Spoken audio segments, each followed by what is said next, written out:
आइए दोस्तों, imperative sentence को हम आगे बढ़ाते हुए इसके एक्टिव से पैसिव को पढ़ते हैं और हम देखते हैं किस प्रकार से रिक्वेस्ट यानी प्रार्थना वाले वाक्यों को हम एक्टिव से पैसिव में चेंज करते हैं। बहुत इजी टॉपिक है, आइए हम देखते हैं। अब इसमें देखना क्या है, प्लीज यहाँ पे है प्लीज, यहाँ पे काइंडली। अब यहाँ पे है हमें दो वर्ड मिल जाते हैं, एक वर्ड मिल जाता है प्लीज और एक वर्ड मिलता है काइंडली। तो प्लीज और काइंडली जो शब्द है ये विनती सूचक शब्द होते हैं, यानी रिक्वेस्ट वाले ये वर्ड होते हैं। इनका मतलब ही होता है कि प्रार्थना किया जा रहा है, किसी से विनती की जा रही है, रिक्वेस्ट किया जा रहा है। तो जब हम पैसिव वॉइस में इन्हें चेंज करते हैं तो इन वर्ड को हटा देते हैं, यानी इन शब्दों को हम हटा देते हैं और इन शब्दों को हटाकर इनके जगह पे लिखते हैं you are requested to. You are requested to लिखकर वर्ब की फर्स्ट फॉर्म और उसके बाद ऑब्जेक्ट या अदर वर्ड जो होता है आगे हम लिख देते हैं। यही सिंपल रूल है और इसी आधार पे हमें हल करना है। तो आइए हम पहले सेंटेंस को हल करते हैं। तो पहला सेंटेंस क्या है, प्लीज लीव मी अलोन। बहुत लोग गुस्से में होते हैं और कहते हैं प्लीज लीव मी अलोन, मुझे अकेला छोड़ दो। अब गुस्से में भाई सीधी सी बात है, छोड़ दो। तो प्लीज ये प्रार्थना कर रहे हैं कि मुझे अकेले ही छोड़ दो, तो प्लीज को हटा देंगे, यानी प्लीज शब्द रिक्वेस्ट का इसे हटाकर इसके जगह पे पैसिव वॉइस बनाते समय यू आर रिक्वेस्टेड टू लिख देंगे। तो आइए, you are requested to, you are requested to लिखकर ये तो हट गया। अब बचा लीव मी अलोन, इसे आगे हम लिख देंगे। लीव क्या है, वर्ब की फर्स्ट फॉर्म है, तो इसको लिख देते हैं मी अलोन, अदर वर्ड में आगे रख देते हैं मी अलोन। इस तरह से हम पहले सेंटेंस को हमने हल कर लिया। Any problem? I think there will be no problem. Next sentence को देखते हैं। यहां पे प्लीज आया है, प्लीज को हम वैसे हटा देंगे। Please turn off the light, भाई कोई सो रहा है, उसे प्रॉब्लम हो रही है तो कह रहा है प्लीज माने कृपया करके, टर्न ऑफ माने बुझा दो। क्या बुझा दो भाई? द लाइट, लाइट बुझा दो। तो क्या करेंगे, प्लीज तो हट गया, you are requested to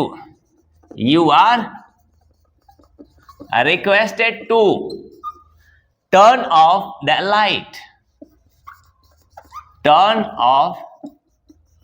light, भाई किसी को प्रॉब्लम होगी तो कहेगा ही। नेक्स्ट सेंटेंस देखिए, सर्व द डिनर प्लीज। अब देखिए प्लीज इधर भी आता है और प्लीज इधर भी आता है, चाहे इधर हो चाहे उधर हो, रूल एक ही चलना है, you are requested to. Clear? और यहां पर रूल है कि प्लीज या काइंडली आए तो इन्हें क्या करना है, समाप्त कर देना है। समाप्त करके ये रूल का फॉलो करना है। सर्व द डिनर प्लीज, कोई कह रहा है कृपया करके बहुत भूख लगी है, सर्व माने परोसो, द डिनर माने भोजन परोसो, प्लीज कृपया करके। तो प्लीज को हम क्या करेंगे, हटा देंगे। क्या बचा आपके पास, you are requested to serve the dinner.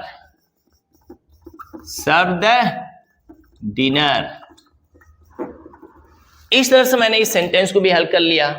तो अब मैं ही सब हल करूंगा, तो आप क्या करोगे? तो मैं आपके लिए दो sentence, kindly keep to the left, kindly को हटाएंगे, बाकी रूल के अनुसार आप हल कर देंगे।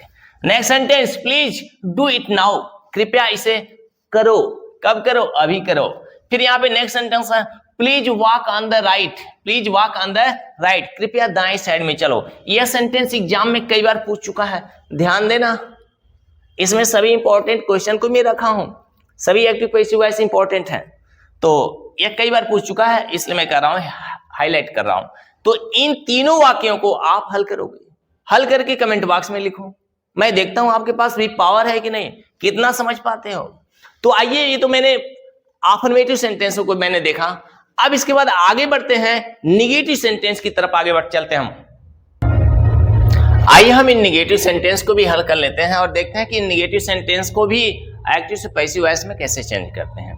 तो आइए देखते हैं। यहाँ पे देखिए डू नॉट है, सब में डू नॉट मिलेगा आपको। तो डू नॉट को क्या करना है, डू नॉट को हटा करके नॉट में कर लेना है, यानी जो भी डू नॉट दिखेगा, डू नॉट को क्या करना है, नॉट में चेंज कर देना है। किसमें? नॉट में, यानी डू को हटाएंगे, केवल नॉट को साथ रखेंगे, यानी डू नॉट को नॉट में चेंज करना है, जो कि यहाँ पर हम नॉट रखेंगे। तो देखा जाए, do not insult the beggar please. भाई कोई इंसल्ट कर रहा है तो उसे कहा जा रहा है प्लीज, कृपया करके उसका इंसल्ट मत करो। क्या हो जाएगा? You are requested, you are requested, you are requested, you are requested. अब डू नॉट की जगह पे क्या रखना? Not. You are requested not, उसके बाद क्या है? टू।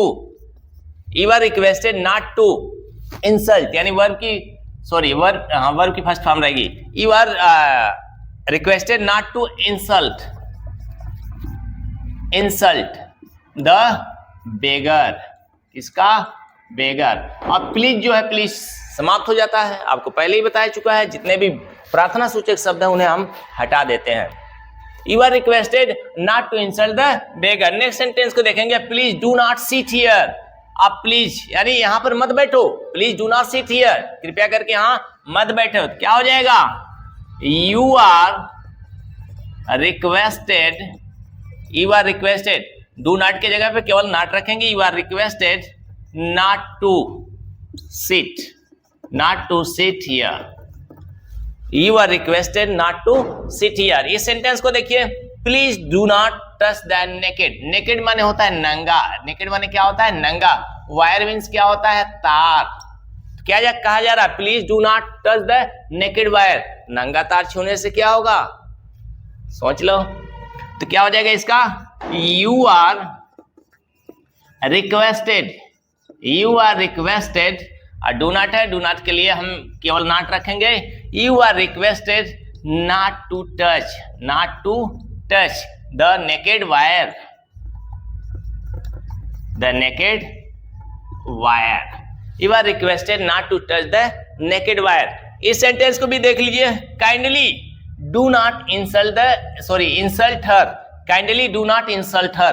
तो मैं समझता हूं ये सेंटेंस आप स्वयं कर लेंगे, कोई प्रॉब्लम तो है नहीं, इसी तरह करनी है। काइंडली डू नॉट इंसल्ट हर, कृपया करके उसका अपमान मत। अब यहां पे देखिए, डू नॉट साउट प्लीज, कोई चिल्ला रहा था तो उसे कोई कह रहा डोंट साउट प्लीज, कृपया करके मत चिल्लाओ। यहां पे देखिए, kindly do not spit here. Spit माने क्या होता भाई? स्पीट मीन्स क्या होता है? कोई बोलेगा? थूकना। स्पीट मीन्स क्या होता है? थूकना। Kindly do not spit here, कृपया करके यहाँ पर मत थूको, गंदी आदत। It's not a good habit, it's a bad habit, इसलिए कहा जा रहा है कि यहाँ पे मत थूको। गाइज, मैं समझता हूँ कि आपको जो कुछ भी पढ़ाया गया आज के लेसन में आपको समझ में आया होगा। इस तरह से आज हमारा ये इंपरेटिव का, अफर्मेटिव से निगेटिव और इस तरह से एक्टिव से पैसिव सारी चीजें हमने सीखा, और रिक्वेस्ट को भी मैंने हल किया बाकायदा, आपको समझ में आया होगा। और इस तरह से एक्टिव पैसिव का सिलसिला यहाँ पर समाप्त होता। दोस्तों, मैं समझता हूँ कि आपको जो कुछ भी मैंने पढ़ाया आपको बाकायदा समझ में आया होगा, और इस तरह से आगे की भी लेसन मैं पढ़ाता रहूँगा। आप पूरी तरह से पढ़िए और समझिए। अगर कोई प्रॉब्लम होती है, प्रॉब्लम फील होती है, तो आप कमेंट बॉक्स में कमेंट करिए, तो मैं आपकी समस्या को मैं हल करने की कोशिश करूँगा। और इस तरह से मैं आपके लिए नए नए वीडियो, अच्छे वीडियो जो कि आपकी इंग्लिश पर आधारित होगी, और मैं लाता रहूँगा और आपको इंग्लिश सिखाता रहूँगा, ये मेरा प्रॉमिस है। और इस तरह से आज के लिए बस इतना ही। Thank you for watching my videos.